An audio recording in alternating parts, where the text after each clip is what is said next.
Siempre he creído que algunas puertas, una vez abiertas, no se pueden cerrar. No importa cuánto lo intentes, cuánto reces o cuánto corras. Hay puertas que una vez cruzadas te cambian para siempre, y la mía se abrió un 3 de agosto, en un barrio olvidado de La Habana. Mi nombre es Ernesto Díaz, y si estás escuchando esto, es porque has sentido esa misma atracción, esa curiosidad incómoda por lo oculto, por lo que no se dice, pero se sabe, por lo que vive entre velas y sombras, entre cantos en lengua y animales sacrificados. Yo nunca fui religioso. Mi madre era católica por costumbre, y mi padre un alcohólico funcional que apenas creía en sí mismo. Crecí en un ambiente donde lo espiritual era accesorio, decorativo, crucifijos en las paredes, santos en vitrinas, pero cero devoción. Hasta que conocí a Lucía. Lucía tenía algo que me miraba desde más allá de sus ojos. No era hermosa en el sentido clásico, pero había algo magnético en su presencia. Una energía densa, casi sofocante. Nos conocimos en la universidad, en un taller de teatro experimental. Ella recitaba a Lorca mientras se cortaba el pelo en escena. Yo solo podía mirar. Después de esa clase, todo en mi vida cambió. Lucía era hija de santo, iniciada desde niña en la santería por su abuela, una poderosa santera conocida en todo Centro Habana. No era algo de lo que hablara abiertamente, pero tampoco lo ocultaba. Lo trataba con la misma naturalidad con la que alguien menciona que su padre es panadero. La diferencia es que su familia espiritual era más influyente que cualquier funcionario del gobierno. La primera vez que fui a su casa, sentí el aire cambiar, literalmente, como si hubiese entrado a otra dimensión. En la sala había un altar, no un altarcito de santos católicos, no, era un trono, una estructura con cortinas blancas, gallinas vivas en jaulas, velas encendidas y figuras negras de aspecto africano que parecían observarte con desprecio. Y en medio, una cazuela de barro cubierta con telas, collares y un cuchillo oxidado. No pregunté nada, solo escuché. Lucía me explicó que ese era el trono de su padrino espiritual, el Babalawo Evaristo, un hombre que según ella había hablado con los orishas, que había recibido visiones, que curaba enfermedades con hierbas y saliva, que podía predecir muertes. Esa noche, dormí en su sofá, pero no pegué un ojo. Sentía algo, alguien, parado detrás de mí. Y cuando cerraba los ojos, veía rostros pintados, máscaras, sangre. Pasaron semanas, nos volvimos inseparables. Y sin darme cuenta empecé a asistir con ella a las ceremonias. No como creyente, más bien como espectador, como el curioso que mira desde la puerta sin atreverse a entrar del todo. Pero eso fue mi error, porque en la santería, el solo observar ya te conecta, te expone, te hace visible para cosas que no entiendes, para entidades que no olvidan. La primera ceremonia fue para el Eguá, el dueño de los caminos, el que abre o cierra las puertas. Lucía me dijo que si quería entender, debía empezar por él. La ceremonia fue en un solar viejo, con techo de zinc y piso de tierra. Había más de 20 personas, casi todos vestidos de blanco. Tambor batá, canto en yoruba, ron, tabaco, sangre. En el centro, una piedra negra con ojos de caracol. No supe en qué momento ocurrió, pero de pronto alguien cayó al suelo, convulsionando, gritando, no en español, en una lengua antigua y gutural. La gente no se asustó, lo rodearon, cantaron más fuerte y uno de ellos, el Babalawo, supuse, lo tocó en la frente con una gallina viva, luego con un cuchillo. Después, silencio. Después, silencio. El poseso se levantó y miró directamente hacia mí. Me señaló y dijo una frase que hasta el día de hoy no entiendo completamente, pero que me marcó para siempre. Él ya fue elegido, y no lo sabe. Y no lo sabe. Desde esa noche, no volví a dormir tranquilo. No eran pesadillas, era algo más, físico. Despertaba empapado en sudor, con marcas en los brazos. Una vez tenía tierra en los pies, como si hubiese caminado descalzo toda la noche sin recordar. Lucía lo notó. Me miró con seriedad y me dijo: «Ya te tocó, no puedes hacerte el ciego». Quise alejarme, lo juro. Dejé de ver a Lucía unos días, traté de volver a mi rutina, de enfocarme en mis clases, mis amigos, pero todo se sentía hueco, como si el mundo hubiera perdido definición. Los colores eran más apagados, la música no sonaba igual, y lo peor, las sombras comenzaron a moverse. No cuando las miraba, sino cuando las ignoraba. Una noche al regresar a casa, encontré una ofrenda en la puerta de mi apartamento. Una cazuela con maíz, una botella de ron y 3 plumas negras. Nadie supo quién la dejó. Ni el portero ni los vecinos, Lucía tampoco. Pero me llamó ese mismo día. No te asustes, me dijo. Eso no es una amenaza, es una señal. Están esperando que tomes una decisión. Y así fue como empezó todo. Lo que creí una simple curiosidad se convirtió en un destino del que ya no podía escapar. Esa noche, soñé con un hombre vestido de rojo y negro, riendo a carcajadas en una esquina oscura. No hablaba, pero sus ojos ardían como brasas. Y cuando desperté, había tierra roja bajo mi cama. Esa fue la primera vez que pronuncié su nombre en voz alta. El Ewa, y él respondió. Luego, comenzaron los olores, no del tipo agradable. No, era una mezcla espesa de sudor, sangre vieja, tabaco y algo más, algo ácido, metálico. Esa noche me desperté desorientado, con el estómago revuelto. Me dirigí al baño y vomité una sustancia negra como alquitrán. Mi madre pensó que había comido algo en mal estado. Yo no dije nada, pero supe. Supe que algo se había metido dentro de mí. Lucía vino al día siguiente. Trajo una bolsa de tela blanca con símbolos bordados en rojo. Sin decir palabra, me hizo sentar en el suelo. Encendió una vela, colocó 3 caracoles frente a mí y comenzó a cantar. Los orishas hablan si tú escuchas, dijo con voz baja. Estás siendo probado. Te están empujando al umbral. No puedes volver. Lo que siguió fue el primer ritual de purificación. Agua de mar, cascarilla, hojas de guayaba y un canto constante mientras me limpiaba el cuerpo con un pollo vivo. El animal chilló, se revolvió y luego quedó quieto. Muerto. Lucía no pareció sorprendida. Tu energía es pesada. Llevas algo que no es tuyo. Quise preguntar qué significaba eso, pero ella se levantó y me ordenó que me bañara con un preparado que dejó en el lavabo. Era una mezcla densa, turbia, con pétalos de flores y algo que parecía tierra de cementerio. Esa noche dormí profundamente por primera vez en semanas, pero el sueño fue distinto. Me vi a mí mismo en una choza africana, con hombres bailando alrededor del fuego. Uno de ellos se acercó y me puso una máscara de madera. Cuando desperté, tenía una marca en el hombro, una línea negra como dibujada con carbón. Lucía me dijo que eso era una señal, que los espíritus me estaban reclamando, que debía prepararme. Debes presentarte ante el Babalawo. Él decidirá si estás listo para ser iniciado. Yo no quería, pero al mismo tiempo sentía que no había otra opción. Lo lógico había dejado de existir hacía semanas. Nada tenía sentido. Solo ese mundo, ese lenguaje, esas voces. Así que fuimos. El lugar era un cuarto pequeño en un barrio donde el cemento se caía de las paredes. Dentro, Evaristo, un hombre delgado, calvo, con ojos de animal viejo. Tú no viniste, te trajeron, dijo. Me hizo sentar en un taburete bajo. Tomó los caracoles, los sopló y los lanzó al suelo, cantó, murmuró. Y después silencio. Eres hijo de Oya, declaró, señora de los cementerios, guardiana del viento y la tormenta. No entendí el peso de esas palabras hasta que me explicó que eso significaba un destino marcado por lo sobrenatural, por los muertos, por los cambios violentos, que mi vida jamás sería estable, pero sí poderosa. Si aceptaba, acepté, y comenzó la iniciación. La primera regla que me enseñaron fue: nunca mires a los muertos a los ojos. Suena ridículo, lo sé. ¿Cómo sabes que son muertos si no los miras? Pero cuando estás en ese mundo lo sabes. No por su piel, no por su olor. Es por la forma en que el aire cambia cuando ellos están cerca. Una presión en el pecho, un zumbido agudo en los oídos, un frío que no se siente en la piel sino en los huesos. Después de la iniciación, Evaristo me dijo que debía pasar 7 noches bajo observación. Me llevaron a una casa en las afueras, donde solo se escuchaban los grillos y el viento entre los árboles. Era una casa de santos, sin electricidad, sin camas, sin espejos. Dormíamos en esteras. Cada noche, un santero diferente velaba mi sueño. Me alimentaban con platos específicos: arroz blanco, plátano hervido, caldo de gallina, nada de sal, nada de carne roja.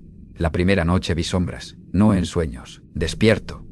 Caminaban por la orilla del cuarto, sin sonido, como flotando. Uno se detuvo frente a mí. No tenía rostro, solo una hendidura oscura en la cabeza, como si le faltara algo esencial. No me habló, solo extendió una mano. Y supe que si la tomaba, no volvería a despertar. No la tomé. A la cuarta noche, Uno de los santeros entró corriendo al cuarto, encendió una vela, lanzó agua bendita por los rincones y recitó un canto con tanta urgencia que sentí que mi alma se estaba despegando del cuerpo. Cuando terminó, se sentó junto a mí, agotado. Me miró con ojos de miedo. «¿Hay algo más contigo?», me dijo. «No es solo Oya, hay otro, algo que no debería haber venido». Yo no entendía nada. Me sentía cada vez más débil. Apenas comía, apenas hablaba, solo escuchaba. Voces sin cuerpo, risas lejanas, llantos ahogados. Al séptimo día, Evaristo volvió. Me observó en silencio y luego pronunció una sola palabra. «Abiku». Lucía se puso pálida. Me agarró del brazo con fuerza. Más tarde me explicó que los abikus son espíritus de niños que mueren jóvenes y regresan una y otra vez al mundo, que viven entre dos planos, atrapados entre la vida y la muerte, y que a veces el alma de uno de ellos puede mezclarse con la de un vivo. «Eso llevas encima», dijo, «un abiku que no quiere soltarte». Yo recordé mis sueños, mis enfermedades de niño, las veces que estuve al borde de morir por accidentes tontos. Todo empezaba a tener sentido. Evaristo decidió hacer una ceremonia especial, algo que nunca había hecho con un iniciado nuevo. Le llamó la ruptura del pacto no hecho. Consistía en engañar al abiku, hacerle creer que el cuerpo que ocupaba ya estaba muerto. El ritual fue de madrugada. Me cubrieron con un manto blanco, me pintaron el rostro con ceniza y me recostaron dentro de un círculo de tierra y agua. Velas negras, gallinas negras, silencio absoluto. Luego comenzaron los tambores, los cantos. En algún punto perdí la noción del tiempo. Sentí que caía en un pozo sin fondo. Escuché una voz infantil, lejana, que me decía: «No me dejes solo». Y lloraba. Lloraba con una tristeza tan pura que me partió el alma. Pero también sentí que si lo abrazaba, si lo aceptaba, no volvería jamás. Me negué, grité, luché, pedí ayuda a Oya, y entonces una ráfaga de viento atravesó la choza. Las velas se apagaron solas, el tambor se detuvo. Cuando abrí los ojos, todos estaban de pie en silencio. Evaristo tenía lágrimas en los ojos. Me ayudó a levantarme y dijo: «Estás limpio, pero ahora sabes que no todos los muertos quieren irse». Desde ese día podía verlos. No con claridad, no como en las películas. Eran más bien presencias, siluetas al borde de mi visión. Sabía cuando alguien había muerto en una casa. Podía oler la tristeza vieja. Podía escuchar rezos sin boca, pasos sin pies. Lucía me miraba con respeto, pero también con temor. Yo ya no era el mismo. Y lo peor, yo tampoco sabía qué era ahora. Había cruzado el umbral. Y no hay vuelta atrás. Hay una etapa en el camino espiritual en la que dejas de distinguir si las voces que escuchas vienen de los dioses o de tu propia locura. Yo ya había cruzado esa frontera. Después del ritual con el abiku, Evaristo me advirtió que los orishas, ahora que me habían aceptado, iban a ponerme a prueba. Me habló de los evos, sacrificios, ofrendas, rituales, que no solo se hacían para pedir algo, sino para sobrevivir. La primera prueba llegó sin aviso. Una madrugada, Lucía despertó de un sobresalto. Me dijo que había soñado con una mujer vestida de rojo y violeta, cubierta de humo, que me llevaba de la mano hacia un cementerio. Yo no le di importancia, hasta que, al día siguiente, me llamaron de casa. Mi madre había sufrido un derrame cerebral. Corrí al hospital. Estaba viva, pero inconsciente. Los médicos no daban pronóstico. Yo no sabía qué hacer hasta que Evaristo me llamó. «Oya está reclamando algo», dijo. «Tienes que entregarle un evo, y rápido». El ritual fue en el cruce de 4 caminos a medianoche. Me vistieron con telas moradas y rojas. Me entregaron una paloma, un caracol y un puñado de tierra del hospital. Debía recitar una oración, girar sobre mí mismo y soltar a la paloma viva justo al centro del cruce. Lo hice, temblando, llorando. Horas después mi madre despertó, confundida, débil, pero viva. Los médicos no se explicaban la recuperación. Ahí comprendí que los orishas no eran metáforas, que sus caminos eran reales, pero también entendí que todo favor tiene un precio. A las pocas semanas comenzaron las pérdidas. Primero fue mi trabajo. El dueño del restaurante me acusó injustamente de haber robado dinero de la caja. Luego mi mejor amigo, Jorge, dejó de hablarme. Decía que yo tenía algo oscuro en la mirada. Y lo peor, Lucía empezó a cambiar. No era que se alejara, pero ya no me miraba igual. Era como si temiera lo que me estaba volviendo. Me dijo que los caminos del santo son solitarios, que a veces, para cargar lo que te dan, debes soltar lo que amas. Empecé a tener visiones. Una noche, mientras lavaba mis manos con agua de albahaca y colonia, vi en el espejo a una mujer desconocida, vieja, de piel negra, ojos blancos y labios entreabiertos como si estuviera cantando. Cuando me giré, no había nadie, pero el canto seguía. Evaristo lo confirmó. Era una madre de agua, un espíritu ligado a Yemayá, que me observaba desde el inicio pero no había hablado hasta ahora. Me dijo que debía hacerle una ofrenda también, o su energía se cruzaría con la de Ollá, y eso podía matarme. Esa noche, Lucía y yo tuvimos una discusión. Yo estaba obsesionado, ya no dormía, no comía, solo estudiaba rezos, preparaba baños, recogía hierbas. Ella me pidió que parara, que descansara, y yo le grité, le dije que ella me metió en esto y ahora no podía darse la vuelta. No volvió a casa esa noche, me sentí vacío, perdido, pero también en paz, como si una etapa hubiese cerrado. Me encerré a preparar la ofrenda para Yemayá, flores azules, dulces, un espejo y una palangana con agua de mar. La llevé al río más cercano al amanecer, canté. Misma tarde, Lucía volvió, soñé con ella, me dijo, Yemayá. Te estaba lavando los pies y me miró, me dijo, ¿él ya no es tuyo? No supe qué contestar. Desde entonces, nuestras conversaciones fueron más breves, las miradas más frías. Algo se había roto, y entonces llegó la verdadera prueba. Una noche, Lucía llegó a casa llorando. Evaristo había muerto, de repente, sin aviso, en su trono, con los ojos abiertos. Dicen que fue un infarto, pero yo supe que no. Supe que él había visto algo que no debía ver. Me negué a creerlo. Fui a su casa. Su cuerpo ya no estaba, pero su trono sí. Y en el centro, donde siempre colocaba los caracoles, había una figura hecha de ceniza y hueso. Parecía un niño, con los ojos quemados. El abicuo había regresado, y venía por mí. La muerte de Evaristo marcó un antes y un después en mi vida espiritual. Su ausencia no solo era dolorosa, era peligrosa. Él era mi guía, mi voz de cordura entre los rezos y los tambores. Sin él todo se volvió más oscuro, más confuso. Lucía intentó ayudarme, pero ya no estaba conectada conmigo. Era como si nuestros caminos, alguna vez entrelazados, ahora corrieran en direcciones opuestas. Yo no la culpaba. A veces los orishas eligen dividir para poder construir. Tomé una decisión. Debía ir al trono de Evaristo una última vez. Solo de noche. Sabía que eso era peligroso, que nadie debía tocar el trono de un babalao sin permiso, pero también sabía que si no lo hacía, el abiku no se detendría. Entré al cuarto con una vela encendida y la oración de protección en los labios. El aire estaba denso, viejo, como si los recuerdos mismos se negaran a marcharse. Me senté frente al trono y coloqué una ofrenda, ron, tabaco y 3 monedas negras. Luego hablé, no recé, hablé como quien le habla a un padre muerto.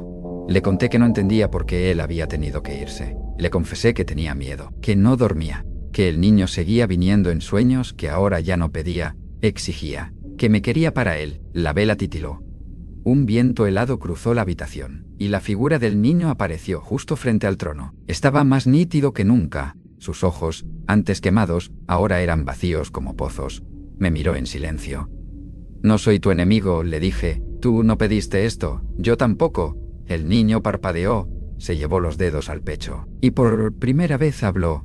Nadie me enterró. Esa frase cayó como plomo en mi pecho. Era cierto. En la santería, si un espíritu no es despedido correctamente, queda vagando, atado, doloroso, y yo lo llevaba conmigo desde que era niño, sin saberlo. Tal vez por eso los orishas me eligieron. Tal vez por eso ya me aceptó. ¿Quieres descansar?, pregunté.